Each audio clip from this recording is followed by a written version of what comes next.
Toot, Is this toot. on? Welcome On? to the Big and Funky Productions professional podcast for half the people. For 6 minutes before this damn thing airs, can't figure out how to make themselves sound like a professional human being, but I do appreciate the Christmas lights. Is this our first podcast of the new year? It is. Holy crap. I look like Old Man Winter. Something's got to chill out. I'm not digging the gray. I dig it, man. That's going to go. I look like, I don't know, I look like a comic book that went south or something. Like what happened to Funkmaster V in his 70s. I don't know. Maybe get rid of the beard and just keep the gray and the get the goatee and just get rid of the side beard. Too much gray. I think it's intimidating to children. Could be. Yeah. So how you ladies doing? I'm fine. I never managed to get the sound to work. Yep, you sound great. One of these days, you guys will get some mics and shit for the podcast. Robbie, you got to give me a raise, man. Rusty, once you start paying me better, man, I'll get all the equipment. You give me a raise, Tracy. What's up, baby? You both give me a raise. I give you a raise every time I walk by. Yeah, them leather pants. Leather pants. You walked right into that one. Oh, I'm fine with it. All right, so Michelle LeBron is calling us beautiful people. So she's not intimidated by the gray. Well, there's a lot to talk about in the world of Big and Funky Productions tonight. Kirby had oral surgery or something today. She may not be on here, but we may be going. Not that kind of oral surgery. That is a very. I just hear oral and my mind goes. What do you think about anal retentive people then? I'm not into that, man. There's poop involved. You're not exactly. It's weird. There was a whole discussion about that at WLAF while we were filming. Yeah. What was weird is there was this girl last night where me and Vinny were at a place, and there was this girl dancing inside, and she had her hair in the little bun pigtails, long things like Kirby did at the premiere, and she she looked like blonde Kirby. I was like body and everything looked just like Kirby. I was like, that's fucking weird. You're just crushing hard. She didn't look anything like Kirby. I have not a single crush on Kirby. You may be getting nearsighted or something. I don't know. But in your old age with us. I could be. And I'm sitting here having indigestion because I had a donut 35 minutes ago. I'm telling you. Well, you're diabetic, you a-hole. What do you mean it's for? Oh, it was a sugar-free. Sugar. Oh, my God. You guys are all smokers and shit. I quit. I'm sure you did. You're a quitter. I quit smoking, yeah. But Kirby, we're going to go see Kirby this week. We're going to shoot extra footage of Sister Christian, which that means nothing to except for about the 70 people that were at the premiere who absolutely love Sister Christian's character in our new movie WJHCAM. That's one of those Bob Ross happy accidents is the Sister Christian character because we did not expect that to resonate as well as it did. I didn't expect that it resonated she resonated so hard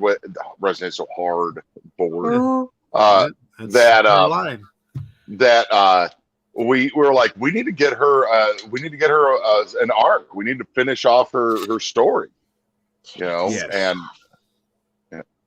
no, I mean she could that girl could probably sit in a room and just have like different people walk in and just do like an office type deal, and she could just improv with them and do a live show every half an hour or for a half an hour every week. I don't know why she doesn't.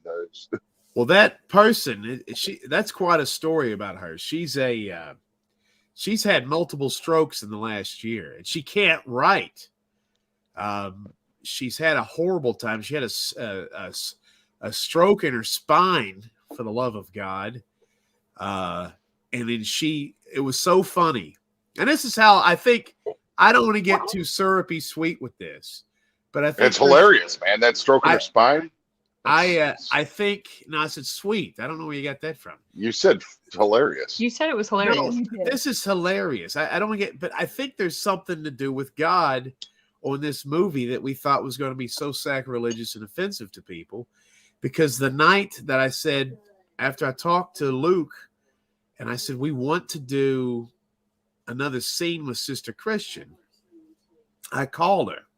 And the night before, she had the worst night of her life. She couldn't write. She was trying to edit a movie she shot, or a short film, about 6 months ago. And she's just sitting there scrambling. She's tears. She's like, I'm going to quit entertainment. I can't entertain anybody anymore. And I was like, the night before, you had a room full of people horse laughing for 5 straight minutes. And I said, you were in a movie that has a sea of people that hit home runs for comedy parts. You stole, along with Travis, Jack Lowe Jr.'s character, stole the comedic part of this movie. And she started crying with me on the phone, and she said, I needed to hear that. So I thought that was a sweet thing because, this has been a couple of rough years for everybody, except for Luke, who's being an asshole. He's having the greatest year of his life while the rest of us are struggling. But I think we all needed to see that movie and be like, wow, that was something we all did for fun. And now that we're getting a lot of information about this thing could be a moneymaker and a cult hit, I think we all needed to hear that. So especially, dude, I do feel that this movie is touched by energy somehow. Yeah, because it's just the things that fell together. The happy accidents, improv jokes, then just the amount of people that showed up to the premiere was pretty nuts. Yeah, and Tuesday night at midnight with a confusing dates. Yeah, and it was not nobody had anything negative to say about the movie, even while I was saying, what didn't you like? Right. And it's just I still have there, a lot of the people from my music world showed up. And so but every time I've seen the people in that world since, the first thing they talk about is they quote the movie, or they make, or they just tell me how much they love the movie. So cool. And you know what? I had a blast shooting the hike. There was something hard about it. I think I lost 10 pounds. There's a part in the movie in the hike where I'm chubby. And then by the final fight scene, which is one of the last things we shot, I was in pretty good shape. It's because we busted our ass shooting that movie. But this one wasn't as memorable to shoot, but I do appreciate the picking up Amber and Tracy along the way. Well, Tracy, that look on your face when we said this one wasn't as much fun to shoot, you got to understand how much fun the hike was. This was also my first film. So yeah. Well, I think this is a better film, but I do think picking you guys up along the way has been one of the highlights. The shooting in that ugly ass television station was not very fun. There was a lot of stress. There was a lot of people. The hike, there was some comfort because I was with 4 people I've been working with for years. This was, when we had the terrible extras and people we didn't know. I love that guy. We should get his permission to make him a T-shirt where he's just that with the WJCAM logo. Act scared. Hey, I gotta answer this phone call. And right on there, act scared. WJCAM. What are you doing now? Now he's not professional. What is that? He answers the phone call and it goes cockeyed. Hey, maybe it has to do with money. I don't know. I hope so. I hope it's something to do with. I hope you're not making movies with other people. So we got a couple people interested in distributing the movie, and that's going to be difficult because we have a relationship already with a distributor. But we're going to go to Hot Springs and shoot Sister Christian's final scene. And it's going to be a pretty good produced bit. And I think you guys, it'll kill you.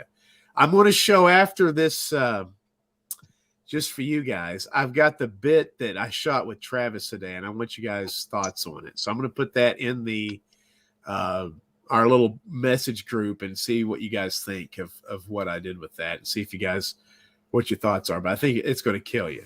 So I think more Jack Lowe Jr., more Sister Christian, is going to be a winner in anybody's book. So anyway, there's that. And we may do a wrestling with ghosts in Arkansas. Is that right, Luke?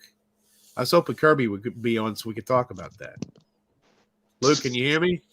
Yeah, it was weird. My phone rang, and I had somebody I have to talk to, and then my earbuds just turned off. So, they must have saw your butt crack. So I'm gonna back out and call this person back. I will be back. I'll call in here in a couple minutes. All right. All right. Hope everything's okay. Feel a little jealous. Like I don't know what's going on. Like, what's more important than us? I know. What the hell? It's like we have who's more important than for 7 years of my life? I've been the most important person in Luke's life, even including his children and his wife. It's very. Do you want to unpack that? I need to. Okay. Well, we've got a guest here. Where do you feel that emotion in your body? Weirdly, the penis. You don't want to know. You don't want to know. You had to ask. You had to ask. I did have to ask. Hey, Joan is here, and we got Somebody That Loves My Gray, and Danny Whitmer. Michelle's here too. Yeah, we're gonna get her. I Want Your Job podcast. Yep.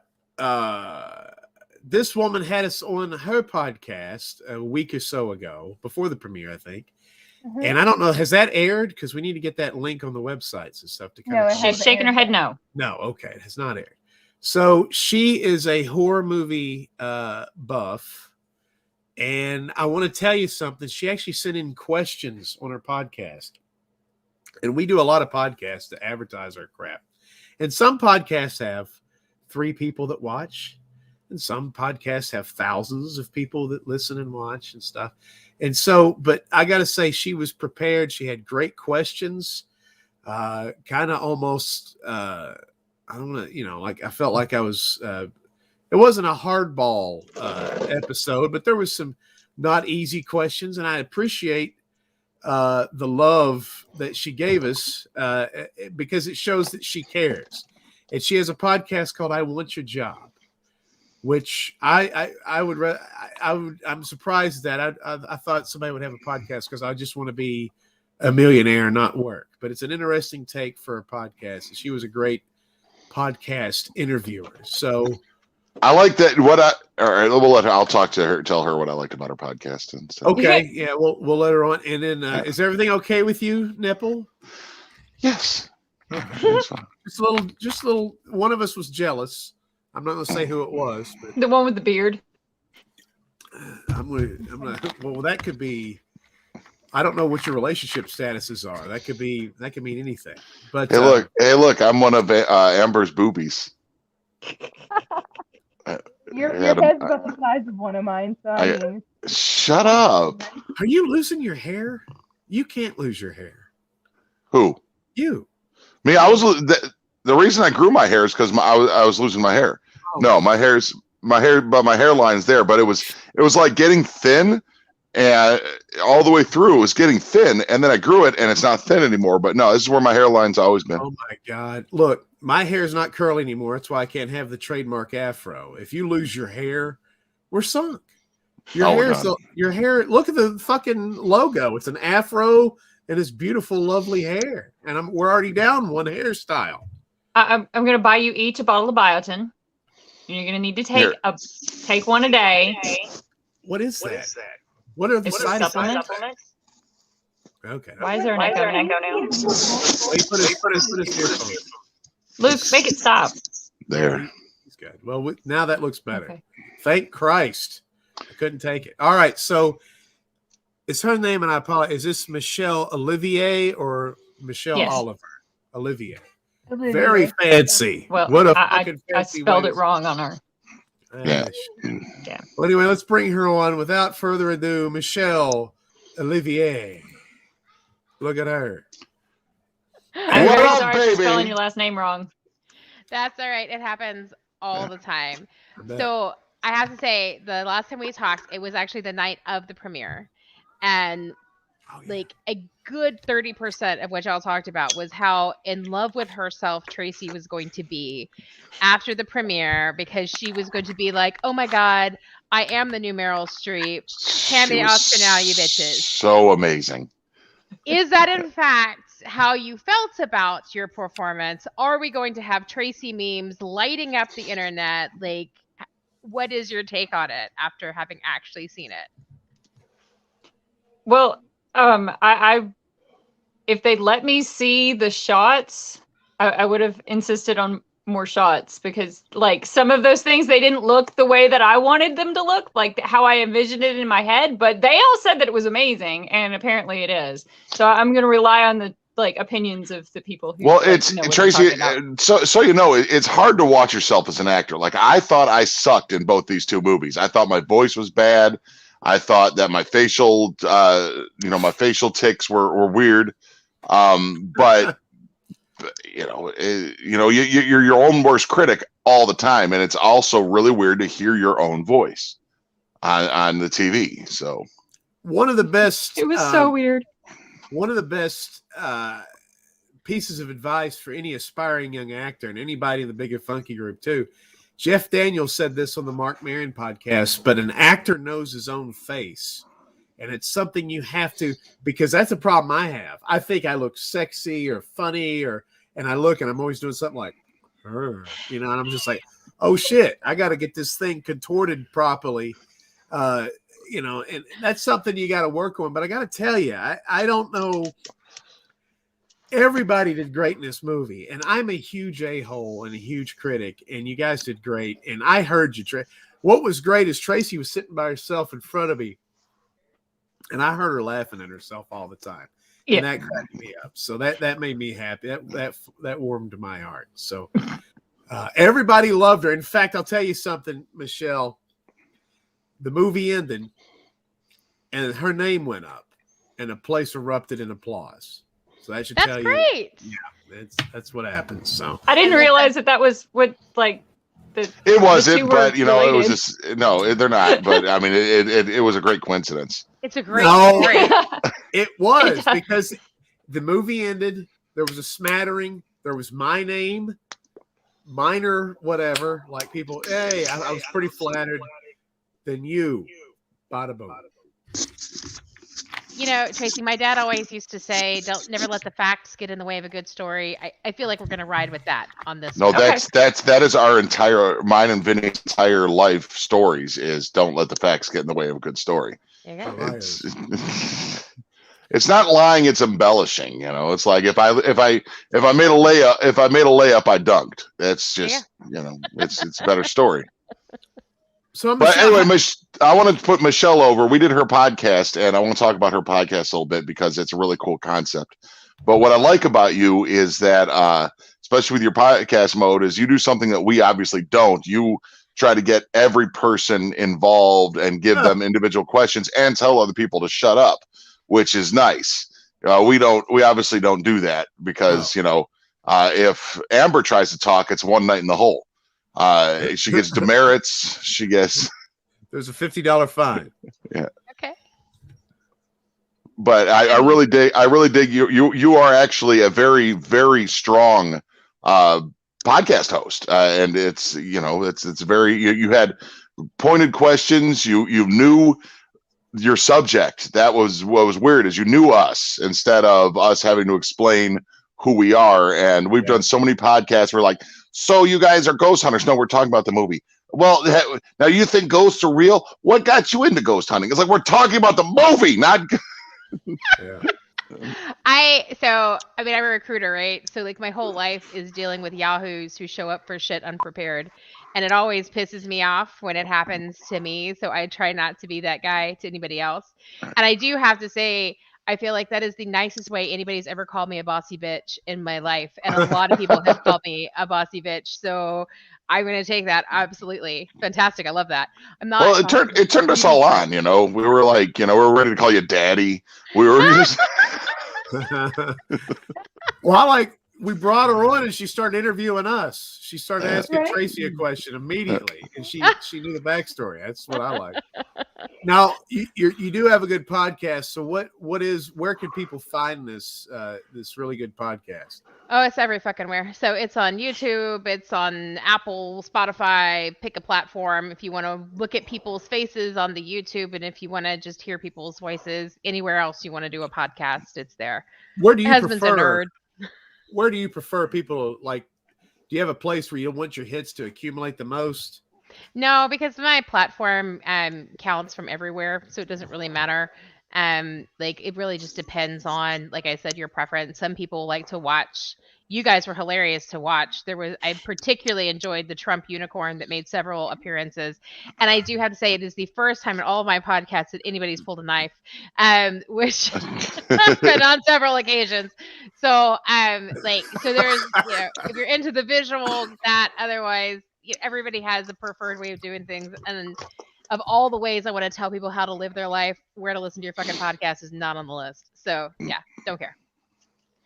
Groovy. But thanks for the plug. I appreciate it.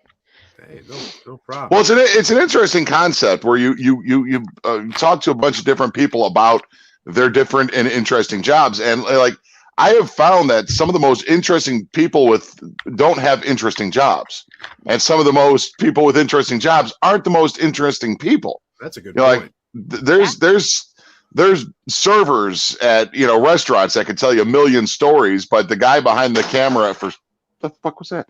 The guy behind the camera for scripts was the most dull guy you've ever. Yeah.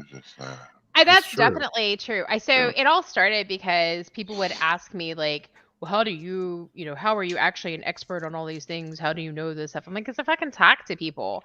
And so my partners were like, we should just record you doing that and then be intentional. And so, big part of my job is talking to people who have very impressive job titles. And you are absolutely right. Those are often very boring unless you're a super nerd, which I am. So like I can find pretty much anything interesting. I even had an accountant on, and even that episode we had laughs. So I feel like that's a high watermark for that ability. But yeah, I think you find what's interesting about people. If you find somebody's passionate about something, and it's pretty easy to then have a conversation with them. And I think that, it all just depends. Like I had one guy on that was an NRA spokesperson, like total gun nut. Yeah. Yeah, I mean, from a political perspective, personally, yeah, I was like, oh, this could go really badly. And he's armed, so that seems bad. But it was cool, and he was pretty chill, and like everything, we totally disagreed on every goddamn thing, and like we left still being very polite to each other. So like it's been fascinating to get to talk to people from all kinds of different areas, and it's a great excuse to make people talk to me about shit that I'm interested in and not what they're interested in for like a full hour. See, what I thought that me and Vinny should do is we should abandon all this and have a TV show where we go to corporate seminars and sit in the audience. Oh. Because me and Vinny worked at the same place once. Vinny had an actual job. It was weird. We were overnight auditors at a hotel, and we had to go to a daytime meeting at like this big conference room, and we just sat there and roasted the whole thing. And like, I don't know how we didn't get fired. I'm like, dude, we could do this for a living. Just be professional crowd members. This is one of those things that's really funny in your head, but in reality, it would just be really fucking lame. Like you grossly overestimate like how disruptible this stuff even is. Like I don't even know that they would notice, because half of the time at that shit, like they're all sat there on their phones checking their email anyway. They would not even hear the Chuckle Brothers in the background. Oh, they noticed. They noticed. We sat in the front row. We're pretty. I understand what you're noticeable. Yeah, and we're not natural stage voices. Well, and also we're pretty uncomfortable. And that's when we go to these conventions and stuff, instead of being educating people on the subject matter or being entertaining, we just like to put people in really bad situations to see how they would react. But he's just kidding. We would never do. Yeah, that. we get invited to paranormal conventions to do Q&As so we could roast the crowd. It's good. Like there was one time in Gatlinburg in front of like famous people. We were doing a Q&A session, and I got up, and there was a rear screen projector on the stage, and so I was like, oh, I got to go to the bathroom. I'll be right back. So I will go to the back, and I stand in front of the rear stage projector, so I'm 20 feet tall, and I'm acting like I'm taking a piss. I'm like, oh, That killed me. And you know, when you're with somebody for about 6-7 years, seeing them be funny, they're not funny anymore. When he went back, he's like, what was funny about that? He's just like, I've got to go to the bathroom. Would you please excuse me? And everybody's like, sure. And then when he walks back and he's projected, he's 20 feet tall. He just goes, oh, and his mic was still on. Yeah, yes. mic is still on. I want to comment on something that you both talked about. I think, you know, the most intelligent man in America is a guy who looks just like Ron Swanson from Parks and Rec, Nick Offerman. But this guy was at one of those game shows like, Do You Want to Be a Millionaire or something like that. But he was a farmer, and he knew all about quantum physics and stuff. So what do you think, Michelle? Because I think that's very true. I talk to people who take out the trash, and they're like, yeah, I used to protect President Obama. And then like the people who have these high finance jobs and stuff, they're so easy to peg and boring as hell. What do you think that is? I think that a few things about that. I think that we are really bad about penalizing anybody whose life is not orderly. So if there's any reason in your life or your career that you do this, we're like, oh, nope, fuck you, go back to start. Do not pass go, do not collect $200, etc. And so the people who have passed go a few times and are at that like higher level in their career are often the people who had the deadly boring life to get there because they didn't have to pay any of those reset penalties along the way to do that. And so I think that's part of it. I think the other part of it is that it's 2022. So we all have the internet. Like, you don't need to go to Harvard to take Harvard level courses, let alone access the entire Harvard library, database of learning, etc. So to assume that a farmer from Nebraska doesn't have every bit as much IQ, nous, and educational background as the kid that graduated from MIT is a pretty foolhardy assumption because he had the exact same opportunity and access to that knowledge. And it's kind of the first time in our history that that's been true. Like, previously, you know, if you were from small town nowhere, right? Like, you had what was in the library at small town nowhere. Like, your knowledge of the world was as broad as the number of encyclopedias that they had. And now you have the entire world of knowledge at your fingertips. Like, I heard this great, I remember which comedian it was that said, like, we have all of the knowledge of the history of mankind all in our fingertips, and we play fucking Candy Crush. Like, that's what we do. There's a great meme. Look at cat memes. Like, yep. There's a speaking of which, speaking of the thing, there's a great meme where I think it's one of those paintings of Jesus, but instead of Jesus, it's a guy who's like obviously from 2022, and he's like telling people when he went back in time, and he's like, we have electricity. And they're like, that's fascinating. How does it work? And he's like, I have no idea. You know, so it's like we're placed in this day and age with all these advantages, and we're probably the dumbest and weakest and ill-prepared for survival of any group in history of humanity. We couldn't survive on our own, and there's no need for the learning. There's no need for yearning for education because we have so much conveniences and we're just dumbed down, and there's no need to progress or unless you just have something inside of yourself. But like you said, we have all this information and we're sitting there going, I can't get past level 99 on Candy Crush. That's what's bothering us. That's a good observation. But I think this farmer guy I was talking about too, I think he had like a job that would impress people, but he just resorted back to being a farmer. And I don't want to brag or be braggadocious, but my own life, I worked at Fortune 500 companies and blah, blah, blah. And I started my own company driving taxi cabs. And it's the best job. And people look down at a taxi cab driver because they're like, well, you know, people who don't even speak the language, people that can't even write English can do it. And anybody in the world can drive a car. But there's something about talking to every human being.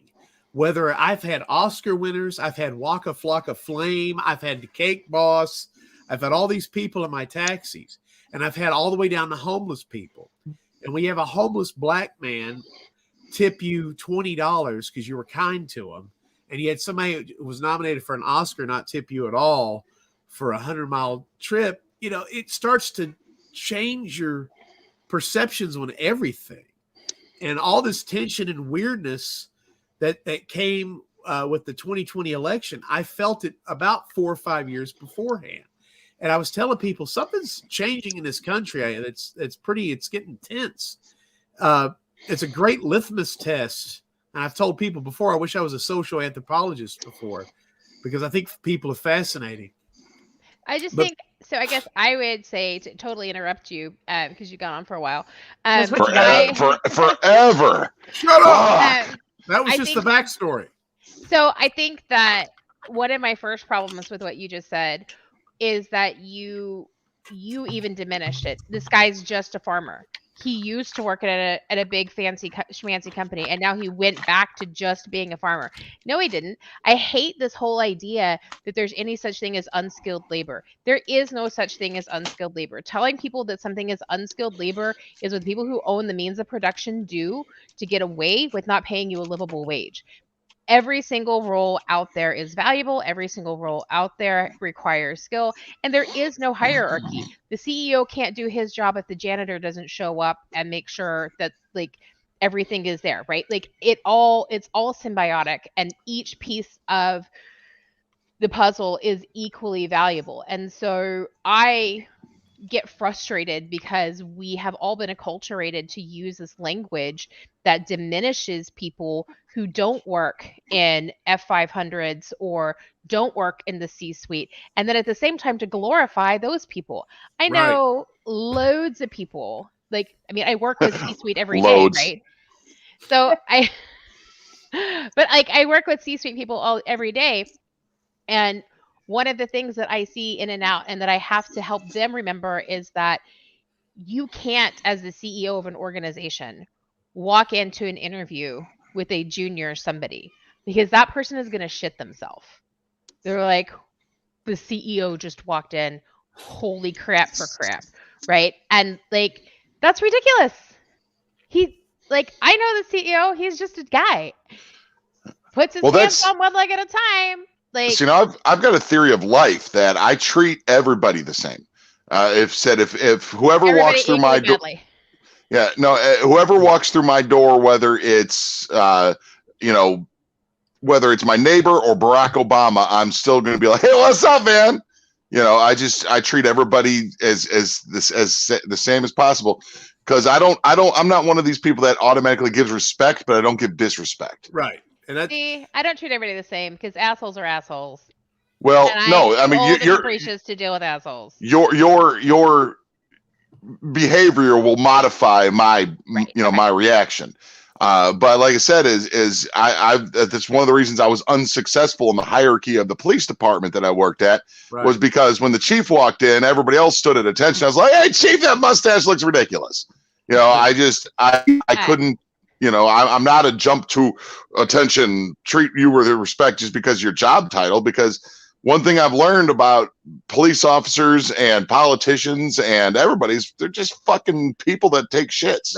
That's what I was saying too. Is I was verbing that not from my own thought or my own belief system, but from the belief system of the world. It's like a CEO or a movie star is much more important than a taxi cab driver. I don't think that. In fact, John Adams said the most noble profession of all is farming. So, and he was a president. So, I John Adams. Yes. Well, that little man that spoke to me. Yes. I know him. You like Hamilton too? Obviously. My children know all the words to Hamilton. They're 3 and 5. They're so fucking cute. So every single morning on our way to school, we listen to Hamilton and they sing along.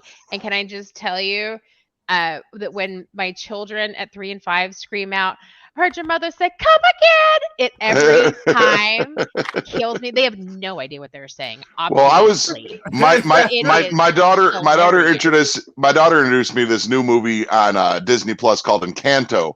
Oh, hell And yeah. she didn't tell me that it was Lin-Manuel Miranda that wrote the music for it. But as soon as I heard that first song, I was like, it's Lin-Manuel. You know, he's just got that style, dude. I mean, I want that guy to write just music. I don't care about the movies. I want him to teach history in school. 4th of July, I was watching Hamilton, and they're singing George Washington and Alexander Hamilton singing about term limits.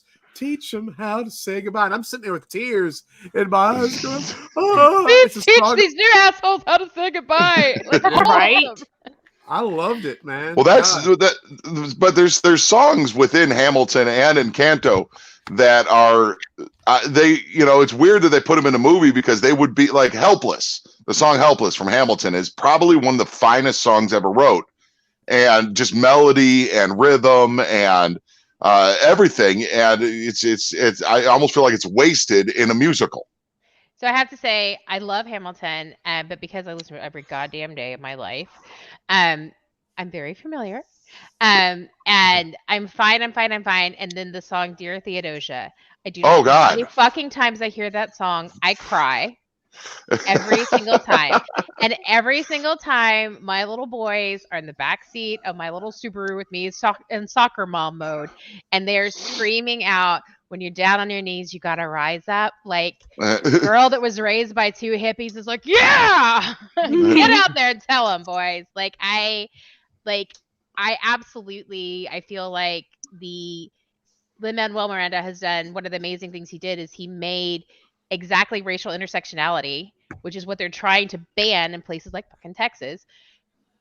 He made it so obvious and so accessible that even like the crazy Republicans love him, right? Like they don't even understand that he's like, y'all are the fucking problem, right? And like it's so accessible that you can't have a problem with it. And so I feel like that's really powerful, right? Like as a teacher, you could use the hell out of him. So when you say I want him to teach, no, I don't. I want him to make a whole bunch of fucking movies, a whole bunch of shit that they all like, and they all buy the Merc, and they all sing the songs, and then we show it to all of our kids over and over and over again, and we teach all of our kids, when you're down on your knees, you rise up.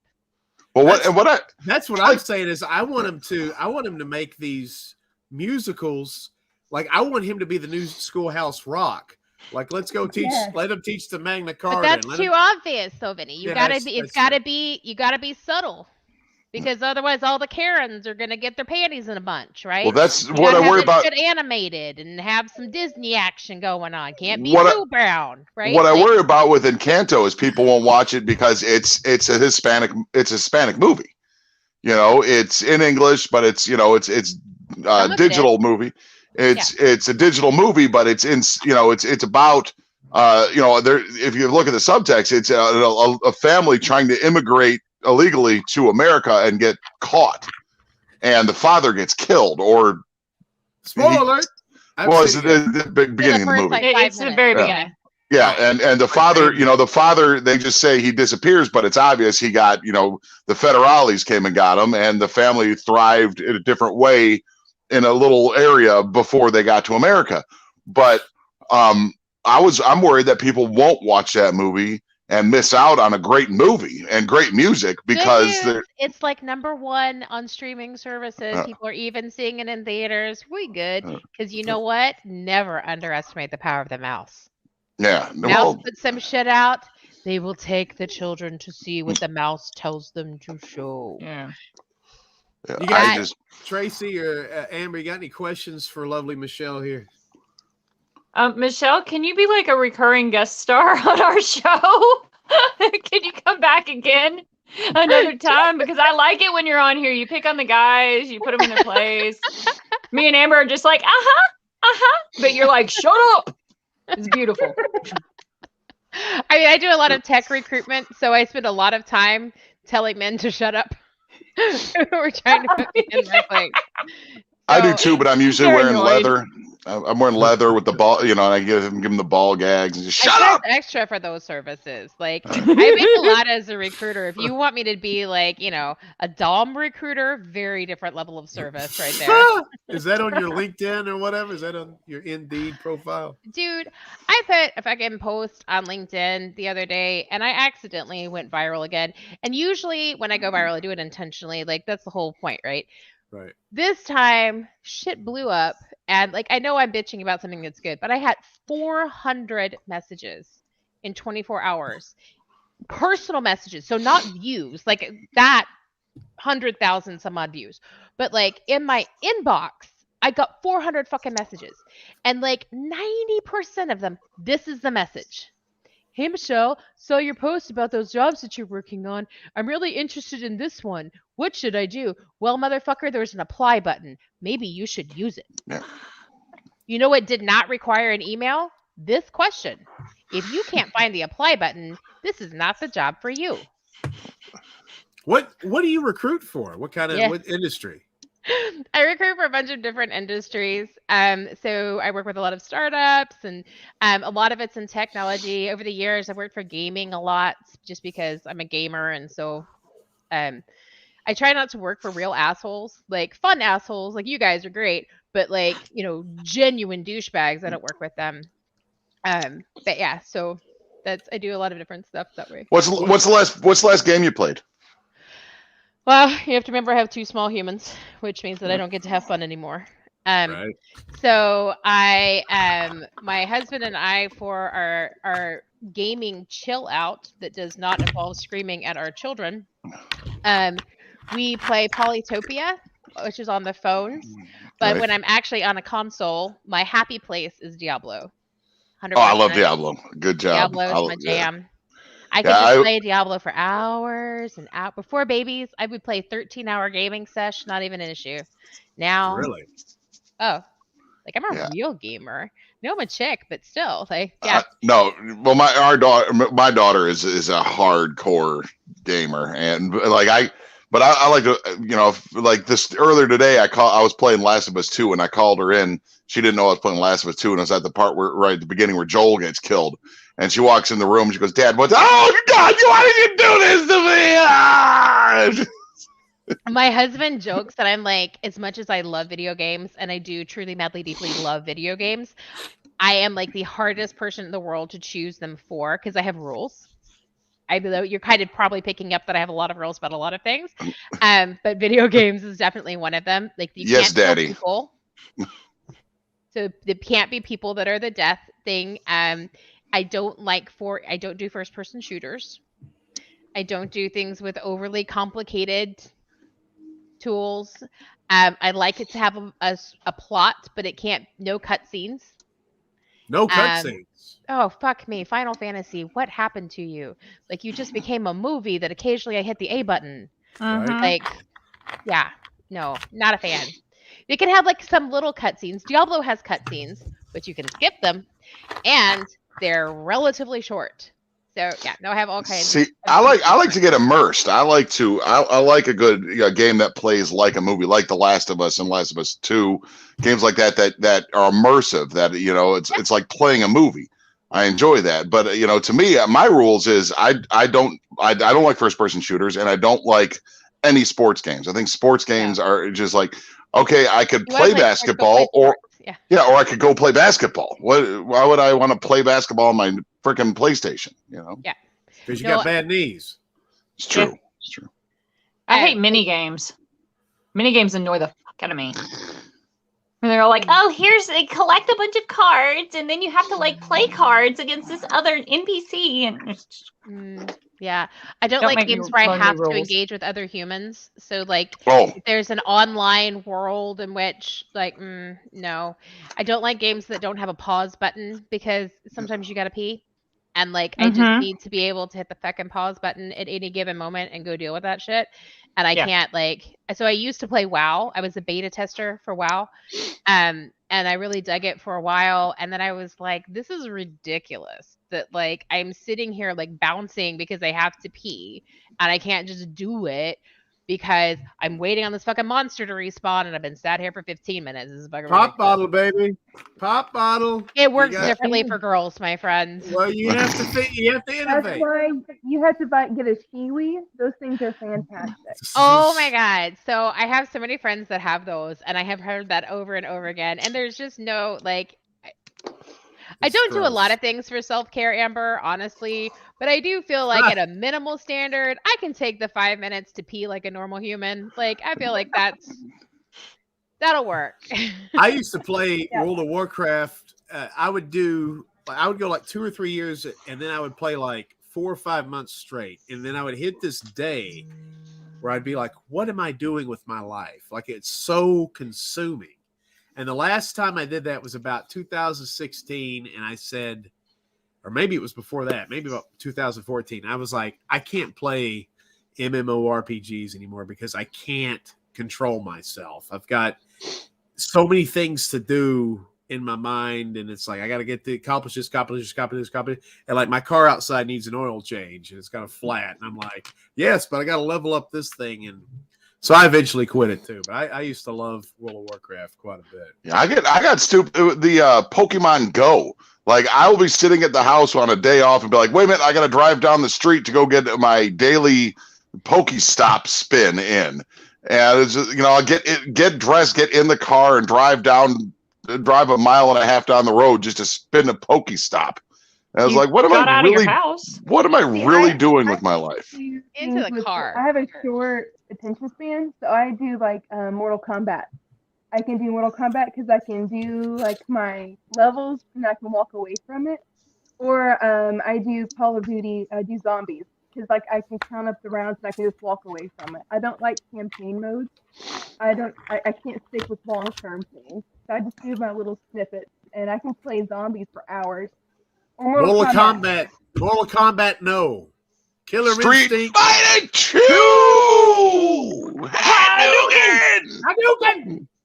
So there's an exception that proves every rule, right? So the one exception to me hating all things like first-person shooter are the House of the Dead ones, where it's just like the zombies coming at you. The rail shooters, yeah. Yes, like when you used to be like in like the old school arcade, and you would like have the gun, and you know what I mean. Like, and I still like you can get those, and I still really I do like those. But it's just like something walking at you. I had great. I had a Resident Evil game on the VR that was a rail shooter like that, and Jesus Christ. So it's like gonna destroy all of my cred as both a horror movie fan and a gamer. But my husband took me to see the Resident Evil movie when it came out, and we were walking out of the cinema, and here is my comment on the film. I feel like that would make a really good video game. No irony intended. And my husband was just like, "Is that?" I'm gonna ask you a question, because that brings something up that made me think of this. But what are your top 5 horror movies? You say you're a horror movie buff, and I'm curious to what kind of horror movies you like. Are they the slashers, 80s, the horror comedies, the new? So it's a combination. Like I like to have this shit scared out of me, right? Like I absolutely, if a movie can actually scare me, I'm totally down. They just almost never can. Like my whole life. It's rare. Them. So like I think on the podcast I said that Candyman's the one that scares me the most, but that's just because the premise that like if enough crazy ass people will believe some shit, like it can come real and kill you. That is terrifying as an idea. But in terms of like other than that, I would say Piranhas 2 and Piranhas, because Piranhas was filmed not far from where I live now. So like Piranhas 2 and Piranhas are got to be 2 of my top 10. Love them. Is that like a campy thing? I haven't seen it. Very campy, or Piranhas 2, The Spawning is James Cameron's first film. You should see it. Okay. It is fantastic. Yes, it is totally camp. It is totally camp. So in Piranhas 2, The Spawning, the piranhas get out, they interbreed with flying fish, they attack people in Hawaii. There's a cadaver that's like been in the thing for like 12 hours and that jumps out of its chest cavity. It's fucking hilarious. So yeah. Piranhas 2, or 1 is probably my favorite from that. And then I would say I love Brain Dead. Because, or Dead Alive, whichever one you want to call it, depending on which side of the pond you're on. Because, I mean, Peter Jack, I think I heard somebody was like, the last scene of that has 500 gallons of fake blood. It's like one of I think it still holds the record for the most fake blood in any given scene of a film. And 500 gallons. Yeah. If anybody hasn't so seen expensive. it, I know, I can't even imagine. So, but yeah, it wasn't good fake blood. Like, it was definitely really cheap stuff. But like, they literally take a lawnmower and just like start hacking zombies, and there's a zombie baby, and oh my god. I'm not sure if it counts, but Shaun of the Dead, right up there. Oh No, it counts. Love, entrails, comedy, what's not to love, right? Yeah, it counts. So yeah, Shaun of the Dead would be right up there. I would say The Conjuring. really? So A lot of people hate on that. I like that movie. So I will tell you, my husband and I went to go see it when we were living in the UK, and we lived in this like super crappy house that was like, we lived in the middle of like where the drug dealers lived in town, and it was like all the fucking drug dealers, and then this one street that was really nice. And it turned out that it was because it was where all of the drug dealers from all the rival gangs, moms and grandmothers lived on this street. And then at the end of the street, you drove up this like kind of creepy road that went through like this overgrown stuff. And like, there was our house and one other house, and they were crappy. And like, there was like, we had foxes everywhere, and like these deer that made this noise. It was like a weird bark. And I swore the first couple times I heard it that there was a monster outside my house. Like, it was crazy. So we lived there. We went to go see The Conjuring. We come home, creepy fucking house, middle of the goddamn night. And we walked in, and my husband was like, hey, maybe we should sit up and talk. I was like, I think that's a great idea. He was like, maybe we should sit downstairs and talk, not go upstairs right now. I was like, I think that's also a great idea. He was like, maybe we should sit with all the lights on in the whole house. And I was like, I'm in. And like, literally, like, we were just so creeped out from like the film and everything that we just sat there and like looked at each other like, I just need to see that it's you. That you watch my back, I'll watch your back, and like, we're just gonna calm down and be cool. And then I also really love Jeepers Creepers, because again, my favorite line of this is the part in the horror movie when somebody does something really stupid and everybody hates them. Yes. I also really love about that film that I really hate in monster films, particularly where it's like, this is a 3,000-year-old creature that has destroyed things for all time and eaten everybody's face. But then they spilled Coca-Cola on it, and now it is dead. And like, there's always shit like that. There's something incredibly stupid and obvious and easy that destroys this monster forever, and just no other fucker ever thought to do that thing. Like, come on now. Like, I hate that. Like in Signs, they're aliens, water. They're going to come to a planet that's 82% water. The aliens are not have a suit. Now, I like that movie because of what it's trying to do, but that is stupid. Yes, it's like they don't have suits. Like they figured out how to get to our planet. They look and they go, this shit's all water. Shit, the people we're going to fight are mainly water. Let's get some suits before we commit. Even something like It, right? Like, I've read the book It, love the book. The movie, like, Tim Curry is fucking creepy as shit, right? So great. But also, really? Yeah. The actual, like, basis of evil in the universe is defeated by John Ritter and some yahoos? Really? Just that's what you're selling We're not afraid of you no more. We're not afraid. This is battery acid. Okay, so the big question, then the big question will come down to American Horror Story or Supernatural. Neither. Hate them both. How do you hate Supernatural? What the hell's wrong with you? She could probably write a dissertation about it. Judging by the look on the face. I tried to like it. I just felt like, I don't think that they're pretty. And I feel like a big part of the show is supposed to be excited about the fact that they're pretty. And so there's a lot of like brooding faces and taking off of shirts. I'm like, can we just get back to the fucking monster and all this? And then I also don't like the part. Yeah, exactly. That's not for me. And then I think also it's just like, I love the X-Files when they're the individual monster ones. When they get into like the Smoking Man and like conspiracy shit, it loses me. I just the monster of the week thing is always kind of been a better but you have to have an arc with the monster of the week episodes. But like there's that standalone episode with the X-Files with the inbred family was one of the most terrifying things that's ever happened on TV or film. The Leech Man. I love that one. Do you see the one Tracy's face says she does not recall the Leech Man? Yes, there's this creature that's like a giant leech, and its face. I remember as a kid seeing that, and I was like, that is crazy and fucked up. Like, I watch horror films all the time, and that is. Oh, and go ahead, Amber. I'm sorry. I have to ask: have you seen the movie Bad Milo? Yes. I told Vinny about it. He's never seen it, where the monster comes out the dude's behind whenever he gets, whenever someone threatens him. It is probably one of the best horror comedy movies I've ever seen. I laughed so hard. You are such a good girl, Amber. So funny came out of its behind. So I do not like scatological humor, which is the bougie way of saying I don't like fart jokes or poop jokes, that sort of thing. Like anything revolving bodily fluids, I just don't think it's funny. Like I don't get it. I also don't like slapstick. I fail to see what's funny about being hit in the head with a board. Like I don't get That's it. a brain injury. That's not funny. I'm that person that when people watch the Three Stooges, I'm like, ow, that poor man. Why would you continue to do that? Yeah. So yeah, I don't get it all. But Bad Milo cracked me the fuck up. My husband made me watch it, and he was like, look, I watch a lot of shit for you. You're gonna sit here and you're gonna watch it and you're like, I'm like, I did watch that Kevin Smith thing. I'm just saying. He was like, no, you watch Jersey Girl, that doesn't count as a Kevin Smith watching. I was like, I mean, oh yeah, that's kind of the one for the girls, I would think. For that movie's very sweet. Yeah, and George Carlin's in it. So who's not sweet?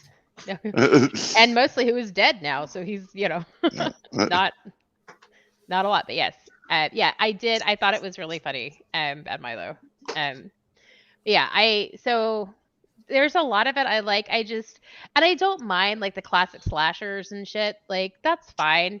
I kind of there's the campy enjoyment to it, like old school, like Friday the 13th or something. Who doesn't like that? I like a good, jumping out and scaring you thing. Do you guys know about the Bushman from San Francisco? I don't know where you guys are from geographically. Are you familiar with this? We're East Coast people. We are East Tennessee, and I'm about to blow your fucking mind here. This may be Vinny's new business model. So there, for years, has been a guy on the San Francisco Pier who makes enough money to live relatively comfortably in San Francisco. Which, that's a lot. By doing this, he has 2 bunches of leafy sticks. He sits next to the pier or stands on the pier because it's really wide, right? And he puts the sticks in front of his face, and as people walk by, he says, boo. And it freaks them the fuck out.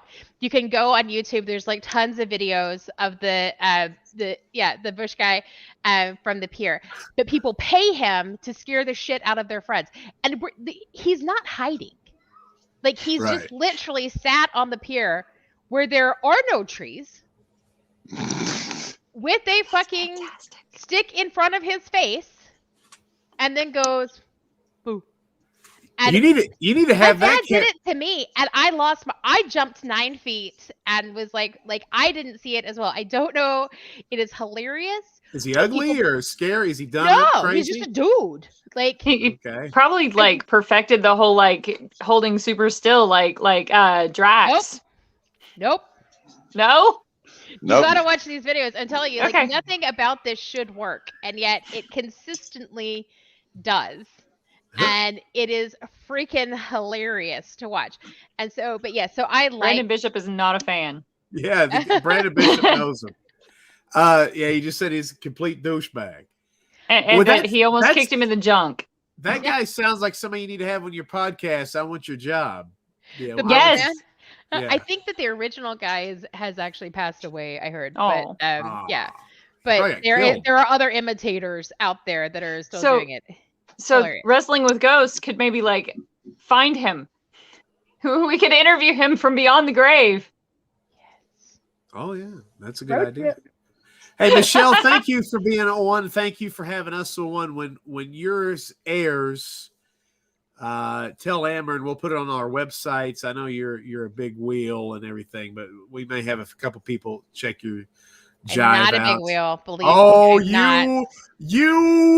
you're so up here, and we're so. I know how you like the hierarchy. You're up here. You're the one trying to put You're down so farmers here, Vinny. I was the one. I'm stopping the your one bullshit. that called it the So most lovely. noble profession. I quoted John Adams, and then But anyway, John Adams. Sorry, I had to do it again.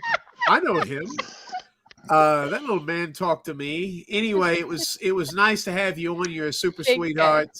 And if you're just tuning in, this is Michelle Olivier, who has the podcast I Want Your Job. She's a big whore nut, but she talks to a lot of people, a lot of different professions.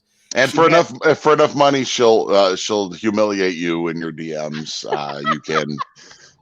I bet she is innocent of that, man. I bet she likes men grovel and shit. But anyway, All right, guys. thank you so Thank much. you so much for having me. Bye, guys. Thank you. Bye-bye. So anyway, she was great. And anything else to talk about? We don't have. The 22nd. I knew we had something. Hacks Horror Show on the road, Hall Cinema. 7. 7 p.m. Hall Cinema in North Knoxville. They're showing WJHC AM. I think Hack has made this a free show. He bought all the tickets. No, I think the first 30 people are free. Okay. But if you want to see WJHC, and here's something too, you're going to see an updated version. You're going to see something that's not, if you went to the premiere in January, this is going to be an updated, some of the technical problems are fixed. It's going to be a little bit shorter. And there's going to be an added scene that you haven't seen in there and some other things too. But that's good. And then the next showing of the movie will have another added scene. That there's a reason me and Vinny won't be at this. Is because we will be in Arkansas filming Sister Christian. Amy Hell with Kirby Simon. We will we'll be adding some Sister Christian and some Jack Lowe Jr. Anybody got anything to say before we say goodnight? Next week we have a super special guest who's Jackie Ray Newman Jones, who was in Yes. the Manos Hands of Fate. Yes.